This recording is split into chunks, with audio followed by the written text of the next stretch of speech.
시집 왔으면 시댁 사람이야. 그 말은 늘 웃으며 넘겨야 하는 말이었습니다. 37년 동안 수없이 들어온 말이었어요. 처음엔 그냥 그러려니 했습니다. 시어머니가 하시는 말씀이니까요. 시누이가 거드는 말이니까요. 그런데 그날은 이상하게도 제 손이 먼저 떨리더군요. 손주 생일날이었습니다. 어머님 댁 부엌에서 반찬을 만들고 있었어요. 감자를 썰다가 어머님이 말씀하셨습니다. 시집 왔으면 시댁 사람이야. 친정일에 너무 마음 쓰지 말고. 그 순간 칼을 든 손이 떨렸어요. 37년 동안 쌓아온 말들이 그날은 제 마음속에서 조용히 흔들리기 시작했습니다. 시누이가 말했습니다. 맞아요, 엄마. 언니는 시댁 사람이잖아요. 그 말을 듣는 순간 바발이 목에 걸렸습니다. 저는 처음으로 입을 열었어요. 어머님, 아가씨. 저도 사람인데요. 거실이 조용해졌습니다. 남편은 웃으며 말했어요. 당신, 오늘은 애 생일이잖아. 하지만 그날 저는 더 이상 참을 수 없었습니다. 도대체 그날 무슨 일이 있었던 걸까요?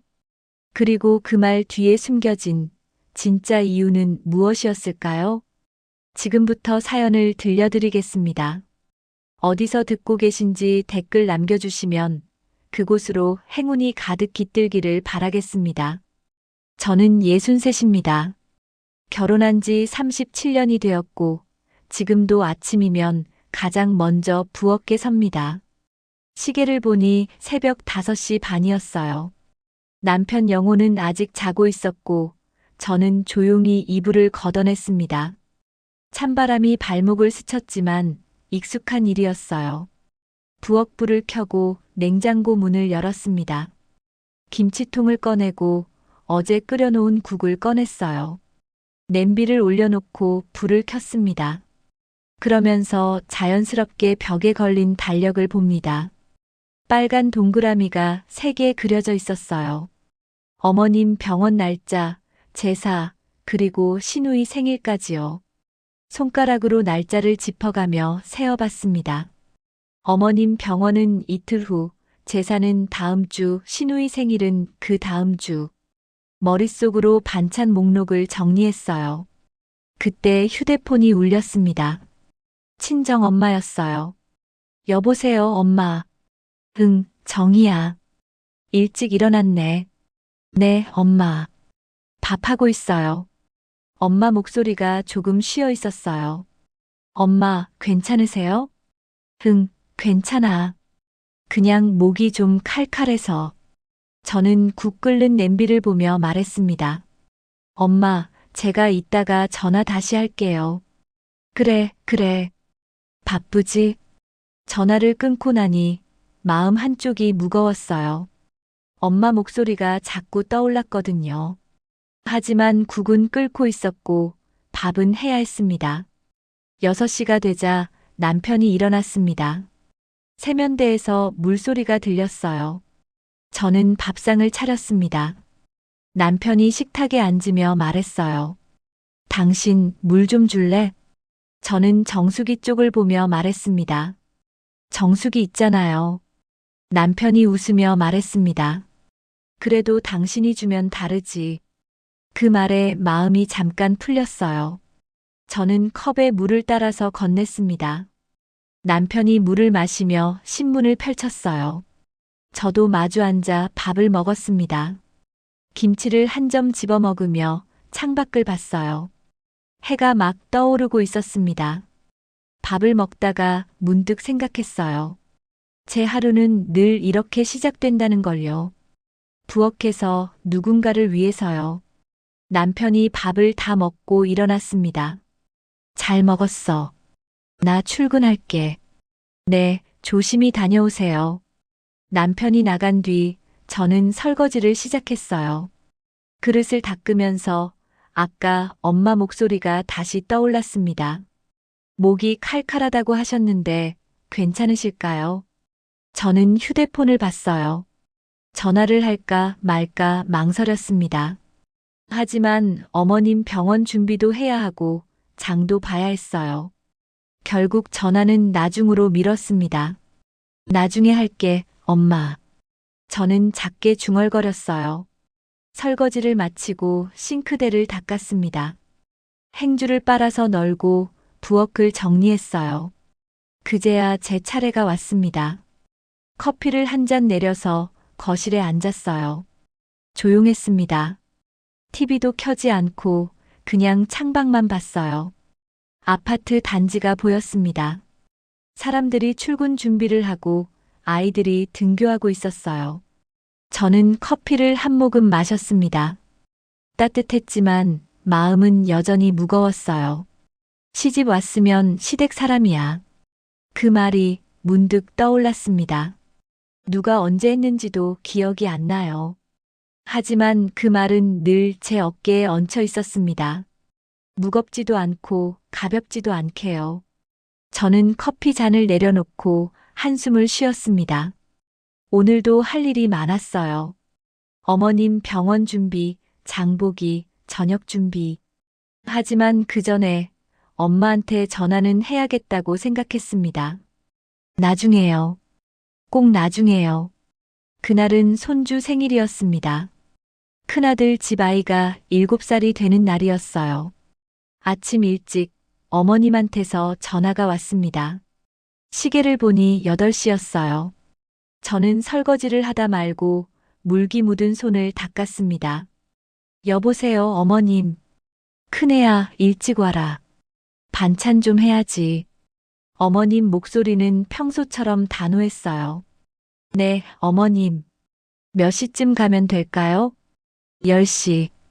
늦지 마라. 네, 알겠습니다.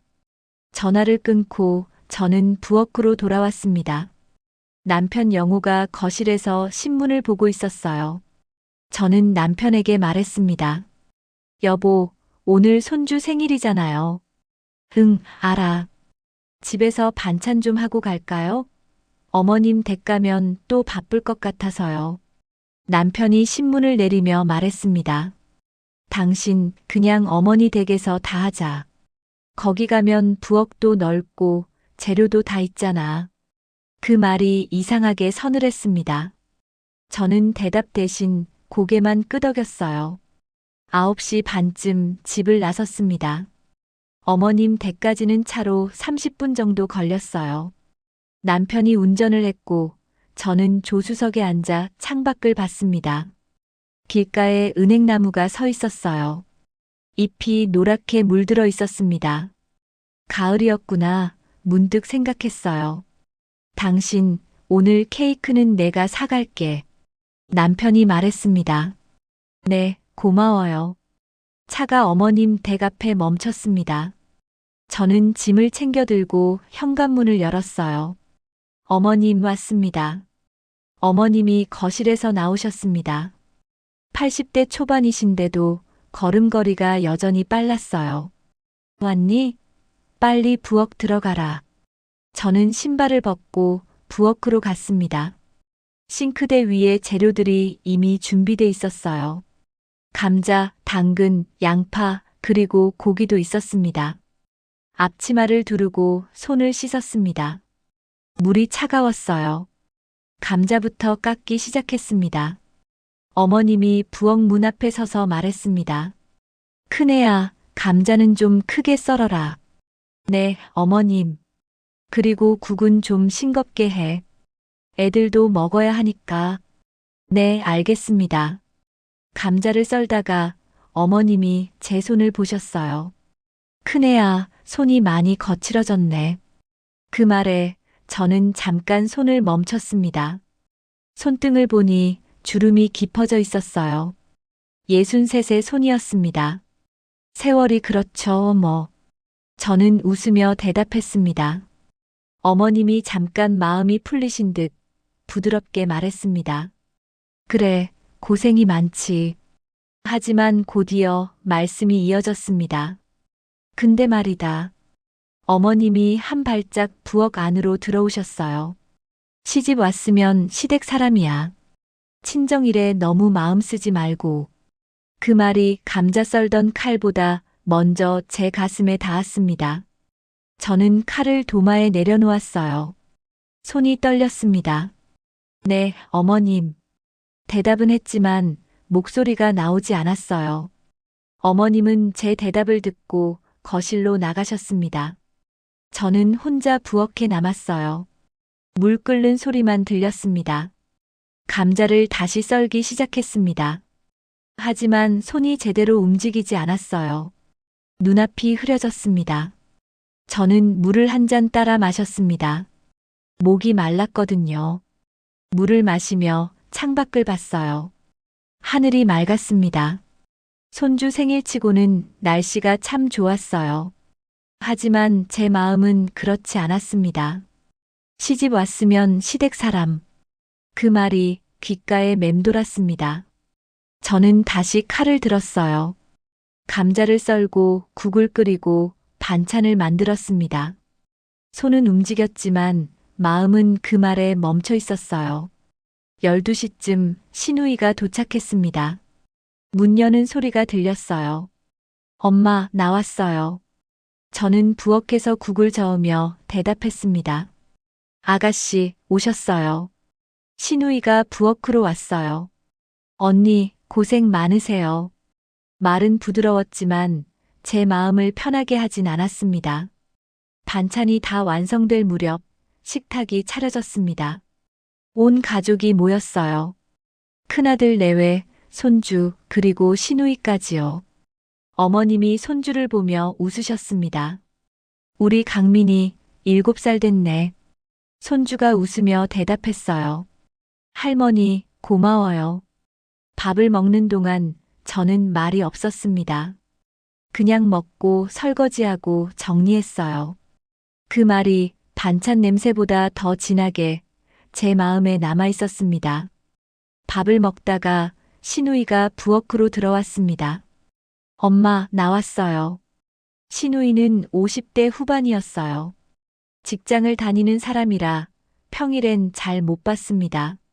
하지만 주말이면 꼭 어머님 댁에 들렀어요. 시누이가 저를 보며 웃으며 말했습니다. 언니도 오셨어요? 올케 언니, 오늘도 고생 많으세요. 말은 부드러웠습니다. 하지만 그 말이 제 마음을 편하게 하진 않았어요. 오히려 더 무거워지는 기분이었습니다. 저는 웃으며 대답했습니다. 아니에요, 아가씨. 당연한 일이죠. 시누이가 식탁에 앉았어요. 어머님이 밥을 한 그릇 더 퍼서 건네셨습니다. 선영아, 많이 먹어라. 네, 엄마. 감사합니다. 어머님은 시누이에게 반찬도 더 올려주셨어요. 갈치조림 한 점, 나물 한 숟갈. 그러면서 말씀하셨습니다. 선영이는 바쁘잖아. 큰애는 집에 있으니까 이런 거 해야지.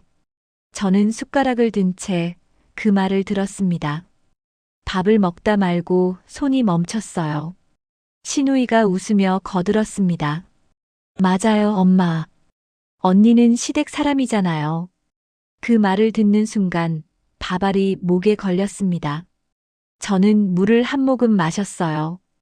겨우 삼켰지만 목이 계속 막히는 것 같았습니다. 시누이는 계속 밥을 먹으며 말했어요. 언니, 반찬 정말 맛있어요. 저도 이렇게 잘하면 좋겠는데. 저는 대답 대신 고개만 끄덕였습니다. 입을 열면 이상한 말이 나올 것 같았거든요. 어머님이 손주를 보며 말했습니다. 강민아, 할머니가 용돈 줄게. 고마워요, 할머니. 손주가 웃으며 대답했어요. 다들 웃고 있었습니다. 저만 웃지 못했어요. 저는 숟가락을 내려놓았습니다. 그리고 조용히 말했습니다. 어머님, 아가씨. 거실이 잠시 조용해졌습니다. 어머님이 저를 보셨어요. 시누이도 저를 봤습니다. 저도 사람인데요. 그 말이 제 입에서 나왔습니다. 목소리가 떨렸어요. 하지만 또렷했습니다. 어머님이 젓가락을 내려놓으셨어요. 큰애야, 그게 무슨 말이냐? 오늘 내 생일인데. 저는 숨을 고르고 다시 말했습니다. 저도 사람이고요. 딸도 있어요. 신우이가 웃으며 말했어요. 언니, 오늘 왜 그러세요? 엄마 말씀이 틀렸어요? 저는 신우이를 봤습니다. 신우이는 여전히 웃고 있었어요. 하지만 그 웃음이 제겐 차갑게 느껴졌습니다. 그때 남편 영호가 웃으며 말했습니다. 당신, 오늘은 애 생일이잖아. 그냥 넘어가자. 남편이 제 손을 살짝 잡았어요. 진정하라는 뜻이었습니다. 하지만 그 손길이 저를 더 답답하게 만들었어요. 저는 손을 빼고 일어났습니다. 제가 설거지할게요. 식탁 위 그릇들을 들고 부엌으로 갔어요. 싱크대에 그릇을 내려놓고 물을 틀었습니다. 물소리가 크게 들렸어요. 저는 그 소리에 묻혀서 한숨을 쉬었습니다. 밖에서 어머님 목소리가 들렸습니다. 큰애가 요즘 왜 저러냐? 신우이가 대답했어요. 엄마, 괜찮아요. 언니도 피곤하실 거예요. 저는 그릇을 닦으며 눈물이 차올랐습니다. 하지만 울지 않았어요. 그냥 그릇만 닦았습니다. 1개, 2개, 3개. 그릇을 세며 마음을 가라앉혔어요. 설거지를 다 마치고 행주로 싱크대를 닦았습니다. 깨끗해졌어요. 하지만 제 마음은 그렇지 않았습니다. 거실로 돌아가니 다들 케이크를 먹고 있었어요. 손주가 초를 불고 있었습니다. 생일 축하해요. 다들 박수를 쳤어요. 저도 박수를 쳤습니다. 하지만 손이 무거웠어요. 남편이 제 옆에 앉았습니다. 당신 괜찮아? 저는 고개를 끄덕였어요. 네, 괜찮아요. 괜찮지 않았지만 괜찮다고 했습니다. 케이크를 한 조각 받아 먹었어요. 달았습니다. 하지만 입안이 쓴 것 같았어요. 언니는 시댁 사람이잖아요. 그 말이 케이크보다 더 진하게 남아 있었습니다. 1시간쯤 지났을까요? 저는 조용히 화장실로 갔습니다. 문을 잠그고 변기 뚜껑을 닫고 앉았어요. 거울 속 제 얼굴이 보였습니다. 붉었어요. 눈도 충혈돼 있었습니다. 손으로 얼굴을 감쌌어요. 차가웠습니다. 손바닥으로 뺨을 눌렀습니다. 왜 우는지도 모르겠더군요. 화가 나서인지 슬퍼서인지 억울해서인지 그냥 눈물이 차올랐어요. 하지만 소리는 내지 않았습니다. 밖에서 들릴까봐요. 그냥 입술을 꾹 깨물었습니다. 한참 있으니 밖에서 어머님 목소리가 들렸습니다. 큰애야, 거기 있니? 뭐가 그렇게 서운하니? 저는 대답하지 못했어요. 목이 막혔거든요. 큰애야, 나와라. 어머님 목소리가 다시 들렸습니다. 저는 숨을 고르고 대답했습니다. 네, 어머님. 금방 나갈게요. 물을 틀고 얼굴을 씻었어요. 찬물이 얼굴에 닿았습니다. 조금 정신이 들었어요. 수건으로 얼굴을 닦고 거울을 다시 봤습니다. 눈은 여전히 붉었지만 표정은 좀 나아졌어요. 문을 열고 나왔습니다. 어머님이 복도에 서 계셨어요. 저를 보시며 한숨을 쉬셨습니다. 큰애야, 오늘은 애 생일이야. 그냥 참아라. 저는 고개를 숙였습니다. 네, 어머님. 어머님은 거실로 돌아가셨어요. 저는 복도에 혼자 남았습니다. 벽에 걸린 시계를 봤어요. 3시였습니다. 아직 2시간은 더 있어야 할 것 같았어요. 거실로 돌아가니 다들 소파에 앉아 TV를 보고 있었습니다. 손주가 만화를 보며 웃고 있었어요. 신우이는 휴대폰을 보고 있었습니다. 남편이 제 옆에 왔어요. 당신 괜찮아? 저는 고개를 끄덕였습니다. 네, 괜찮아요. 남편이 작게 말했습니다. 조금만 참자. 곧 갈 거야. 저는 대답 대신 소파에 앉았어요. TV를 보는 척 했지만 아무것도 보이지 않았습니다. 4시쯤 저희는 어머님 댁을 나왔습니다. 현관에서 신발을 신으며 어머님이 말했습니다. 큰애야, 조심히 가라. 네, 어머님. 안녕히 계세요. 차에 타고 남편이 시동을 걸었어요.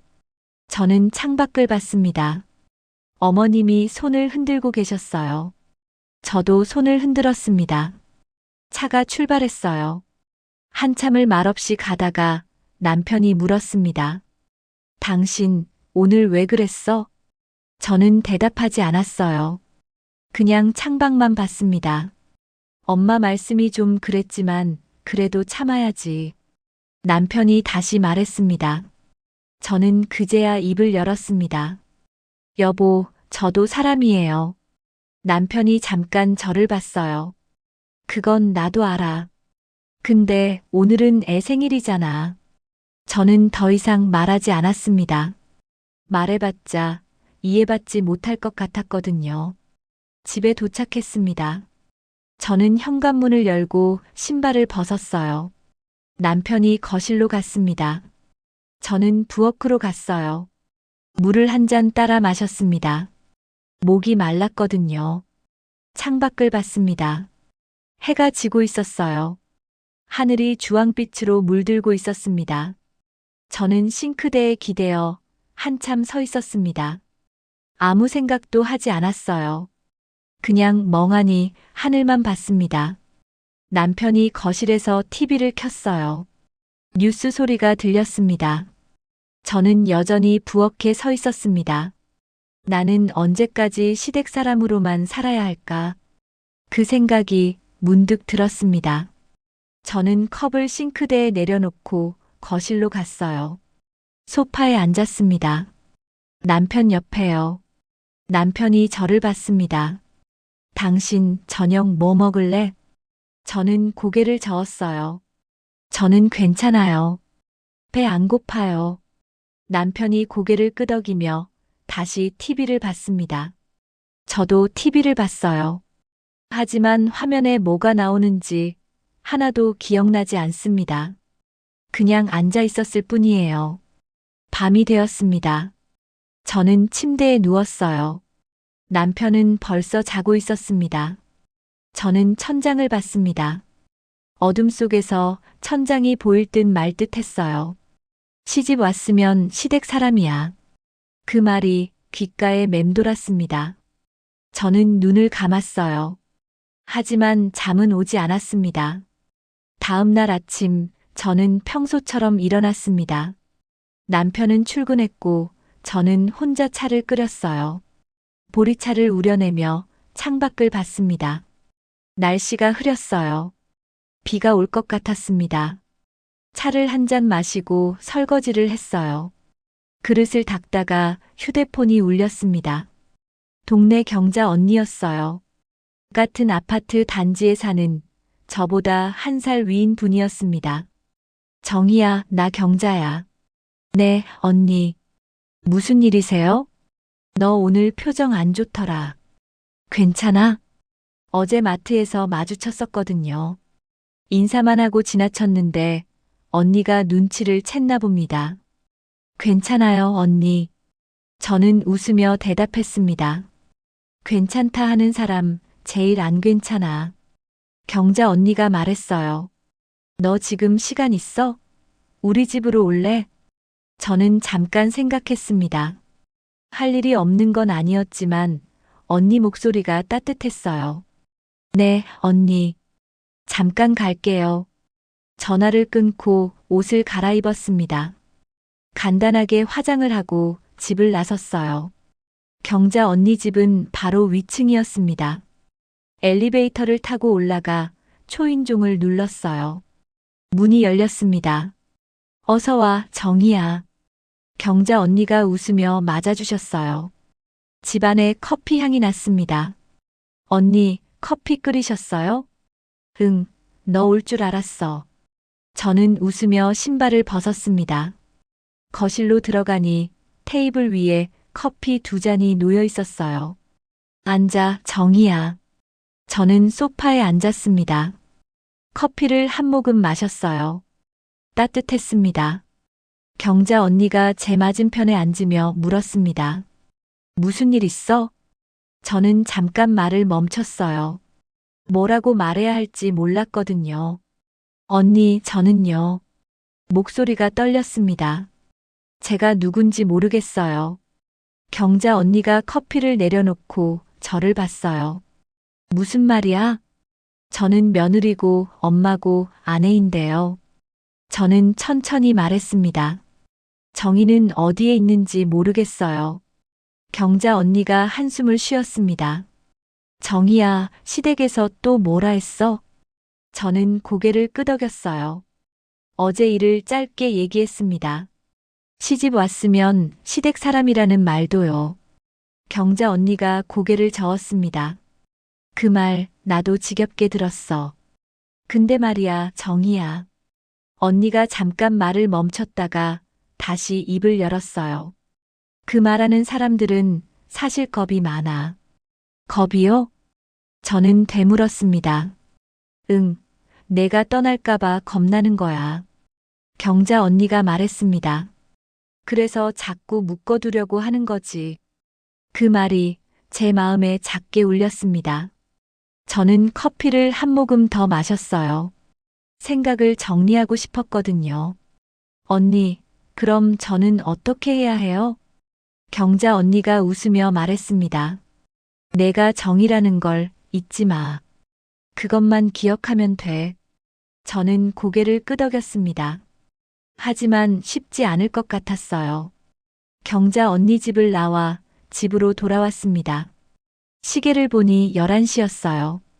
오늘은 장을 봐야 했습니다. 저는 가방을 들고 다시 집을 나섰어요. 시장으로 가는 길에 교회 앞을 지나쳤습니다. 그때 누군가 저를 불렀어요. 정희 집사님. 돌아보니 어머님과 같은 교회를 다니는 권사님이었습니다. 70대 중반쯤 되신 분이었어요. 권사님, 안녕하세요. 저는 인사를 했습니다. 정희 집사님, 어디 가세요? 시장 가려고요. 권사님이 제 손을 잡았어요. 정희 집사님, 잠깐 얘기 좀 할까요? 저는 고개를 끄덕였습니다. 권사님과 함께 교회 옆 벤치에 앉았어요. 정희 집사님, 어머님 요즘 어떠세요? 권사님이 물었습니다. 네, 괜찮으세요. 저는 대답했어요. 권사님이 잠깐 망설이더니 조용히 말했습니다. 큰애, 어머니 요즘 겁이 많으셔. 저는 권사님을 봤습니다. 겁이요? 응, 내가 친정으로 갈까봐. 권사님이 말했습니다. 그 말에 제 마음이 조금 흔들렸습니다. 권사님이 계속 말했어요. 어머니도 옛날에 많이 힘드셨대. 시집살이가 얼마나 힘들었는지. 저는 아무 말도 하지 못했습니다. 근데 어머니는 그걸 참으셨어. 권사님이 한숨을 쉬었습니다. 그래서 내가 참지 않으면 불안한 거야. 저는 벤치에 앉아 하늘을 봤습니다. 구름이 천천히 움직이고 있었어요. 권사님, 그럼 저는 계속 참아야 해요? 권사님이 고개를 저었습니다. 아니, 그건 내가 정할 일이야. 근데 어머니도 사람이라는 거, 그건 알아도. 저는 고개를 끄덕였습니다. 권사님과 헤어지고 시장으로 갔어요. 장을 보며 권사님 말이 계속 떠올랐습니다. 어머니 요즘 겁이 많으셔. 그 말이 제 마음 한쪽에 남았습니다. 그날 저녁 저는 다시 권사님을 만났습니다. 교회 저녁 예배가 있었거든요. 예배가 끝나고 권사님이 저를 따로 부르셨어요. 정희 집사님, 잠깐 얘기 좀 할까요? 저는 권사님을 따라 교회 뒤편 벤치로 갔습니다. 가로등 불빛 아래 우리는 나란히 앉았어요. 권사님이 가방에서 수건을 꺼내 벤치를 닦았습니다. 그리고 조용히 말을 꺼냈어요. 정희 집사님, 오늘 낮에 한 얘기 있잖아요. 네, 권사님. 권사님이 잠깐 망설이시더니 천천히 말했습니다. 사실 어머니가 나한테 얘기를 하셨어. 저는 권사님을 봤습니다. 어떤 얘기요? 어머니도 젊을 때 많이 힘드셨대요. 권사님이 한숨을 쉬었습니다. 시집살이가 얼마나 심했는지 저는 아무 말도 하지 못했습니다. 권사님이 계속 말했어요. 어머니 시어머니가 정말 무서운 분이셨대요. 밥상도 따로 차려야 했고 말 한마디 잘못하면 하루 종일 굶었대요. 저는 그 얘기를 처음 들었습니다.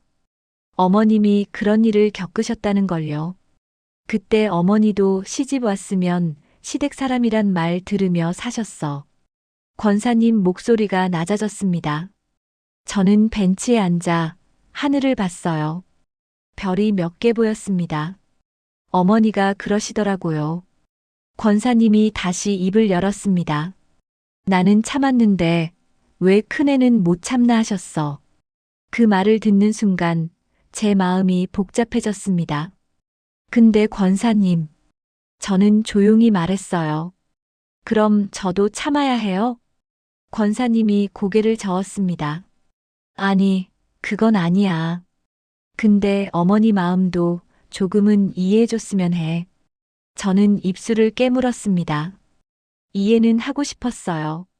하지만 동시에 제 마음도 힘들었거든요.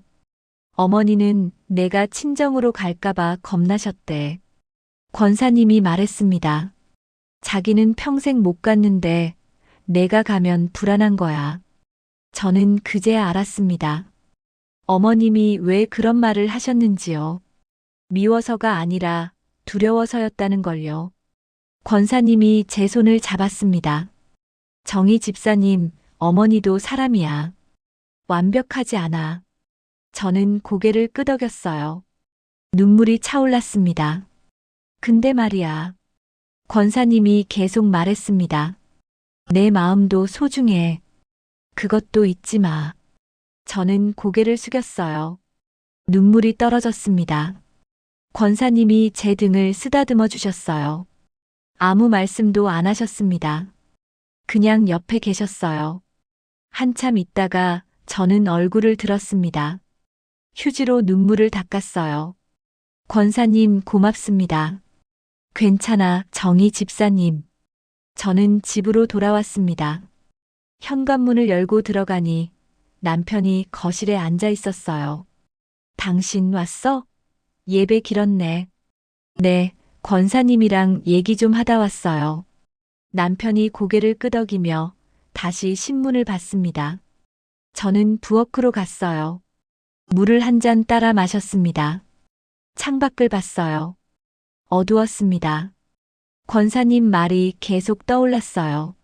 어머니도 젊을 때 시집 왔으면 시댁 사람이란 말에 묶여 사셨어. 저는 그 말을 곱씹었습니다. 어머님도 저처럼 힘드셨구나. 어머님도 참으며 사셨구나.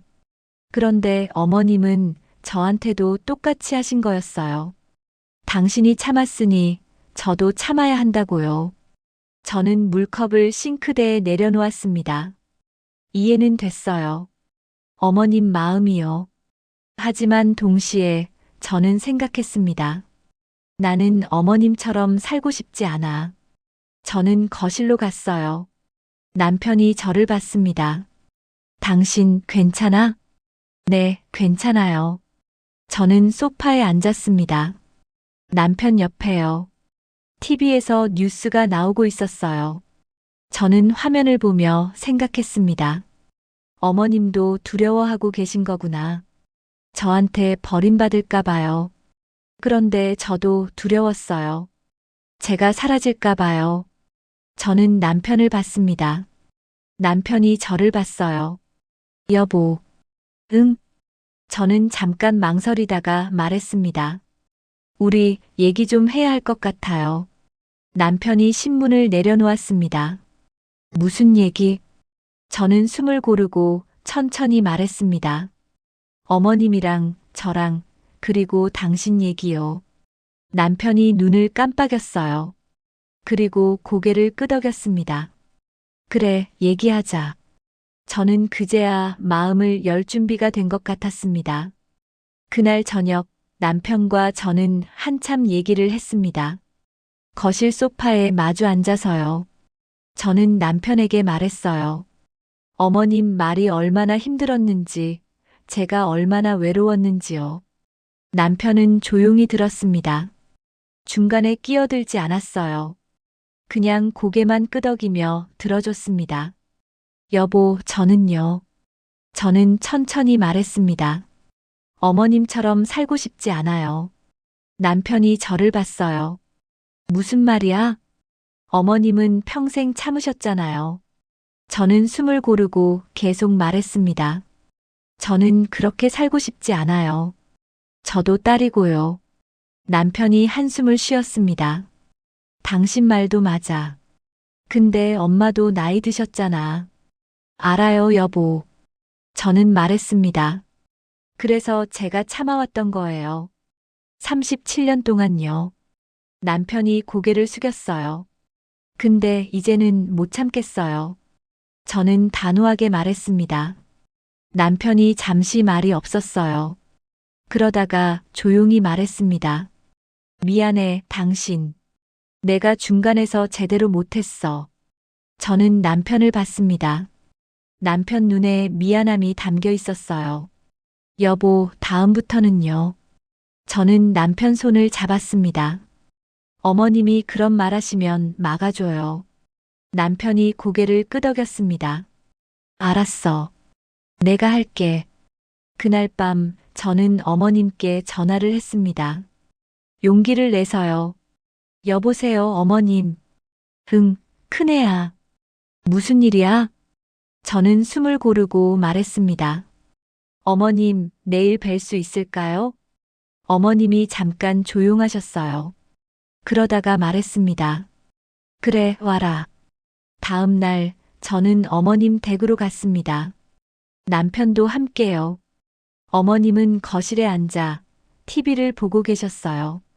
저희를 보시고는 리모컨을 내려놓으셨습니다. 왔니? 네, 어머님.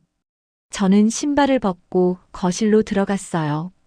남편도 따라 들어왔습니다. 어머님이 소파를 가리켰습니다. 앉아라. 저는 소파에 앉았어요. 남편도 제 옆에 앉았습니다. 거실이 조용했습니다. 시계 초침 소리만 들렸어요. 어머님이 한참 TV만 보시다가 천천히 입을 여셨습니다. 큰애야. 네, 어머님. 어머님은 한참 말이 없으셨어요. 손으로 무릎을 쓰다듬으시며 말씀을 이으셨습니다. 내가 말이 심했지. 그 말을 듣는 순간 저는 가슴이 뛰었습니다. 어머님이 사과하신 거예요. 어머님. 저는 조용히 말했습니다. 어머님이 계속 말씀하셨어요. 내가 친정 간다 하면 겁이 났다. 나는 평생 못 갔는데. 어머님 목소리가 떨렸습니다. 저는 어머님을 봤어요. 어머님도 저를 보셨습니다. 근데 어머님, 저는 숨을 고르고 말했습니다. 저는 어머님처럼 살고 싶지 않아요. 어머님이 눈썹을 찌푸리셨어요. 저도 딸이고요. 저는 계속 말했습니다. 제 엄마도 계세요. 어머님이 입술을 꾹 다무셨습니다. 남편이 중간에서 말했어요. 엄마, 우리 이제 좀 서로 이해하면 안 될까요? 어머님이 남편을 보셨습니다. 그러다가 한숨을 쉬셨어요. 여보. 저는 남편을 봤습니다. 남편이 제 손을 잡았어요. 저는 다시 어머님을 보며 말했습니다. 어머님, 저는 어머님을 미워하지 않아요. 근데 제 마음도 소중해요. 어머님이 고개를 숙이셨어요. 그리고요, 여보. 저는 남편을 보며 말했습니다. 당신은 다음부터 이런 말 나오면 막아줘요. 남편이 고개를 끄덕였습니다. 알았어, 당신. 어머님이 한참 있다가 낮게 말했습니다. 그래, 내가 말이 심했다. 그 말은 다시 안 할게. 완벽한 화해는 아니었습니다. 어머님도 완전히 이해하신 건 아닐 거예요. 하지만 그날 우리는 서로를 묶던 말 하나를 내려놓았습니다. 시집 왔으면 시댁 사람. 그 말이요. 저는 어머님께 인사를 하고 집으로 돌아왔어요. 남편과 함께요. 차 안에서 남편이 말했습니다. 당신 잘했어. 저는 웃으며 대답했어요. 고마워요, 여보. 집에 도착해서 저는 부엌으로 갔습니다. 물을 한 잔 따라 마셨어요. 창밖을 봤습니다. 해가 지고 있었어요. 마음이 조금 가벼워진 것 같았습니다. 그 다음 주 저는 친정 엄마에게 전화를 했습니다. 아침 일찍이었어요. 여보세요, 엄마. 응, 정희야. 무슨 일이야? 엄마 목소리가 여전히 쉬어 있었어요. 저는 조심스럽게 말했습니다. 엄마, 제가 이번 주에 갈게요. 정말? 괜찮아? 엄마가 놀란 목소리로 물었습니다. 평소엔 한 달에 한 번 갔는데 이번엔 일주일 만이었거든요. 네, 엄마. 괜찮아요. 저는 웃으며 대답했어요. 그래, 그럼 엄마가 밥 해놓을게. 아니에요, 엄마. 제가 해갈게요. 전화를 끊고 저는 부엌으로 갔습니다. 냉장고를 열어서 재료를 확인했어요. 엄마가 좋아하시는 나물도 있었고 생선도 있었습니다. 저는 그것들을 챙겨서 가방에 넣었어요. 토요일 아침 저는 친정으로 갔습니다. 남편도 함께 가려고 했는데 저는 혼자 가겠다고 했어요. 여보, 제가 혼자 다녀올게요. 괜찮아? 네, 괜찮아요. 버스를 타고 친정으로 향했습니다. 창밖 풍경을 보며 생각했어요. 얼마 만에 이렇게 편하게 친정에 가는지요. 친정집에 도착했습니다. 현관문을 열고 들어가니 엄마가 나와 계셨어요. 왔니, 정희야? 네, 엄마. 저 왔어요. 엄마가 제 손을 잡았습니다. 손이 차가웠어요. 엄마, 손이 왜 이렇게 차가워요? 괜찮아, 괜찮아. 저는 엄마를 거실로 모셨어요. 그리고 부엌으로 가서 가져온 재료를 꺼냈습니다. 나물을 무치고 생선을 구웠어요. 국도 끓였습니다. 1시간쯤 지나서 밥상을 차렸습니다. 엄마를 불러서 함께 앉았어요. 엄마, 많이 드세요. 그래, 고맙다. 엄마가 나물을 한 젓가락 드셨어요. 천천히 씹으셨습니다. 맛있다, 정희야. 다행이에요, 엄마. 저는 엄마 얼굴을 봤습니다. 주름이 깊어져 있었어요. 하지만 웃고 계셨습니다. 밥을 먹으며 엄마가 물었어요. 정희야, 요즘 어떠니? 저는 잠깐 말을 멈췄습니다. 그리고 대답했어요. 엄마, 저 괜찮아요. 정말? 엄마가 제 눈을 보셨어요. 네, 엄마. 이제 괜찮아요. 저는 웃으며 말했습니다. 엄마가 고개를 끄덕이셨어요. 다행이다, 정희야. 밥을 다 먹고 설거지를 했습니다. 엄마는 거실에서 TV를 보고 계셨어요. 저는 설거지를 하며 생각했습니다. 이제 저도 제 마음을 챙길 수 있구나. 설거지를 마치고 엄마 옆에 앉았어요. 엄마가 제 손을 잡았습니다. 정희야, 고맙다. 뭐가요, 엄마? 그냥 와줘서. 저는 엄마 손을 꽉 잡았어요. 따뜻했습니다. 저녁 때 집으로 돌아왔습니다. 남편이 현관에서 맞아줬어요. 당신 다녀왔어? 네, 다녀왔어요. 남편이 웃으며 말했습니다. 얼굴이 밝아졌네. 저는 웃으며 대답했어요. 그래요? 다음 날 어머님께 전화를 드렸습니다. 조금 떨렸지만 용기를 냈어요. 여보세요, 어머님. 응, 큰애야. 저는 숨을 고르고 말했습니다. 어머님, 저 다음 주에 친정 다녀올게요. 전화 너머가 잠깐 조용했어요. 그러다가 어머님이 말했습니다. 그래, 다녀와라. 짧은 말이었지만 그 안에는 이전과 다른 온기가 있었습니다. 네, 어머님. 감사합니다. 전화를 끊고 저는 창밖을 봤어요. 해가 밝게 빛나고 있었습니다.